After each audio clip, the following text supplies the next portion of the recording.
అందరికీ జై శ్రీ గణేష. అండ్ ఈరోజు డేట్ వచ్చేసరికి 23rd of August afternoon update ఇస్తున్నాం. ఇప్పుడు టైం వచ్చేసరికి 1 అవుతుంది ఎగ్జాక్ట్గా. సో చాలా మేజర్గా చిన్న చిన్న అప్డేట్స్ ఉన్నాయి, మేజర్గా అయితే ఏం లేవు అప్డేట్స్. సో దగ్గరికి వెళ్ళి మాట్లాడుకుందాం. బాలరాముడు సంబంధించిన మొత్తం టోటల్ వర్క్ అయితే అయిపోయింది. ఇప్పుడు జస్ట్ కలరింగ్ వేయడం ఒకటే మిగిలింది. సో ఇక్కడ చూసుకోవచ్చు, ఒకసారి లాంగ్కి వెళ్ళి వ్యూ చూపిస్తాం. సో స్వామివారి కిరీటం కూడా అండ్ ఆల్మోస్ట్ మొత్తం కీటం చూస్తురా ఇంత డిజైన్ వచ్చారో. సో తొండ భాగం అండ్ మొత్తం పంచ కూడా ఈసారి స్పెషల్ అట్రాక్షన్ అని చెప్పుకోవచ్చు. అండ్ శ్రీనివాస కళ్యాణం దగ్గర కూడా అయిపోయింది ఆల్మోస్ట్. అండ్ శివపార్వతి సో మొత్తం పెయింటింగ్ ఒకటి బ్యాలెన్స్ ఉంది. సో చూసారా, సో ఆల్మోస్ట్ మొత్తం అయిపోయినట్టే. సో వీడియోలోకి వెళ్ళిపోయే ముందు కొత్త వాళ్ళకి కొంచెం సబ్స్క్రైబ్ చేసుకోండి. 400కి అయితే చాలా క్లోజ్ ఉన్నాం. సో 400 సబ్స్క్రైబర్స్ అయితే అనుకుంటున్నా. సో దగ్గరికి వెళ్ళి మాట్లాడుతున్నాం. మొత్తం ఇక్కడ చూసుకోవచ్చు, శ్రీనివాస కళ్యాణం మొత్తం డీటెయిల్గా అయితే వర్క్ చేస్తారు అన్నవాళ్ళు. సో కొంచెం వర్క్స్ అయితే నడుస్తున్నాయి కాబట్టి సో దగ్గర దాకా పోనిచ్చలేదు. సో మీకు బాలరాముడు కూడా చూపిస్తాం. అండ్ ఇక్కడ చూసుకోవచ్చు కృష్ణమూర్తి మొత్తం ఆల్మోస్ట్ కంప్లీట్ అయిపోయింది. ఆకాశరాజు అండ్ ఇక్కడ పద్మావతి. సో ముగ్గురు సూపర్ చేసారు. సో ఆల్మోస్ట్ మొత్తం కంప్లీట్ అయిపోయినట్టే. సో జస్ట్ పెయింటింగ్ చేయడం ఒకటే బ్యాలెన్స్ ఉంది. అండ్ ఇంకోటి ఒక ఆర్ట్ అది గీసిరు ఇక్కడ. సో బ్యాక్డ్రాప్లో నాకు తెలిసి ఇతర దేవతలు వస్తారు. సో ఇక్కడ శివుడు ఉన్నాడు చూడచ్చు. ఒక స్ట్రక్చర్ లాగా గీసిరు, డ్రాయింగ్ గీసిరు. నాకు తెలిసి అయితే పక్క దేవుళ్ళు వస్తారు. ఇక్కడ కూడా చూసుకోవచ్చు, కొంచెం కనిపిస్తున్నట్టు. సో దేవుళ్ళు వస్తారు. సో ఇక్కడ సరస్వతి మాత అండ్ బ్యాక్డ్రాప్లో కూడా కొంచెం డ్రాయింగ్ లాగా వేసారు చూడచ్చు. సో నాకు తెలిసి ఇది పెయింటింగ్ ద్వారా దేవతలను పెడతారు. ఇక్కడ బాలరాముడు సో చాలా బ్యూటిఫుల్గా అయితే రెడీ చేసారు. ఇక్కడ చూడచ్చు, 1 month నిన్న చూపించినట్టే మొత్తం ఫిక్స్ చేసి పెట్టారు. అండ్ మొత్తం ఫినిషింగ్ వర్క్ కూడా అయిపోయింది ఆల్మోస్ట్. చూడచ్చు కింద బేస్ కనిపించి అండ్ పంచభాగం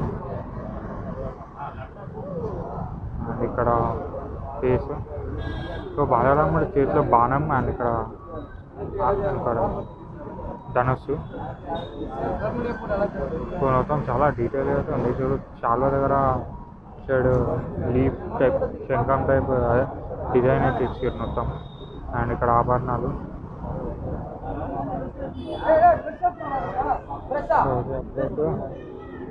పైన కూడా చూడచ్చు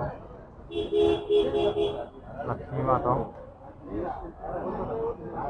అండ్ ఇంకోటి చాలా దగ్గర పట్టిలాగా పెట్టారు. సో చాలా దగ్గర పట్టిలాగా పెట్టారు. ఒకసారి చూపిస్తాను. సో స్వామివారికి కాళ్ళ దగ్గర అయితే పట్టిలాగా పెట్టి అండ్ ఇక్కడైతే జస్ట్ ఫినిషింగ్ వర్క్ ఒక్కటి అవుతుంది అంతే.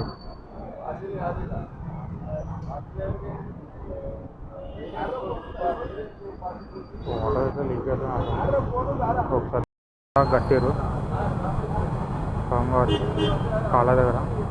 పంచ కూడా డిజైన్ అయిపోయింది. సో చాలా డీటెయిల్గా అయితే చేసారు.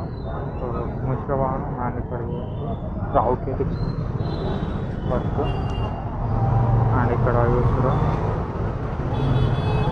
సో స్వామివారికి పట్టిలా పెట్టారు అంతే. ఇంకోటి ఇక్కడ గద చూసుకోవచ్చు. సో గద కూడా డీటెయిల్గా చాలా డిజైన్ ఇచ్చారు. అండ్ ఇక్కడ శివపార్వతి కళ్యాణం. సో ఇక్కడ శివుడు చాలా అంటే పులిచర్మం ఉంది. సో చేతిలో రుద్రాక్షమాల చేతిలో అండ్ మెడ భాగం దగ్గర. సో పాము కూడా చూసురా రియల్గా ఉన్నట్టుంది కదా. సో చాలా డీటెయిల్ వర్క్ చేస్తారు ఒడిశా టీం వాళ్ళు. జోవరాజ్ సార్ అయితే వెళ్ళిపోయాడు నిన్న వర్క్ చేసి. అండ్ ఇది విష్ణుమూర్తి అండ్ పార్వతీదేవి. సో శారీ కూడా సూపర్గా ఇచ్చింది చూడచ్చు. సో పెయింటింగ్ వర్క్ ఒకటి ఉంది, బ్యాక్ డ్రాప్లో కూడా సేమ్ ఇక్కడ దేవుడికి సంబంధించిన డ్రాయింగ్ చేసి పెట్టారు. ఇంకో అప్డేట్ ఇక్కడ చూడొచ్చు, లైటింగ్ సెటప్ అయితే పెడుతుర్రు. ఇంకా నైట్ టైం కూడా ఫుల్ లైటింగ్ ఉన్నట్టే. సో ఇప్పుడే రెడీ చేసి పెట్టుకుంటారు, చాలామంది వస్తారు. ప్లస్ అండ్ ఇక్కడ కమిటీ వాళ్ళు అండ్ మొత్తం ఆల్మోస్ట్ అయిపోయినట్టే. జస్ట్ ఏమంటారు పెయింటింగ్ వర్క్ ఒకటే. సో పెయింటింగ్ అయితే ఇక చెప్పినా కదా శ్రీనివాస కళ్యాణం దగ్గర అయితే పెయింట్ వేసి పెట్టారు. సో ఒకసారి దూరంకి వెళ్ళి చూపిస్తా. సో చాలామంది వస్తారు పబ్లిక్ చూడడానికి. సో ఎక్కడెక్కడ సో ఇక్కడ చూడవచ్చు. సో మేజర్గా అంటే ఏం అప్డేట్ లేదు, మొత్తం పేజ్ అండ్ తొండ భాగం అండ్ భుజ భాగం దగ్గర. So finishing final finishing work రావుకేతుకి సంబంధించిన అయిపోయింది.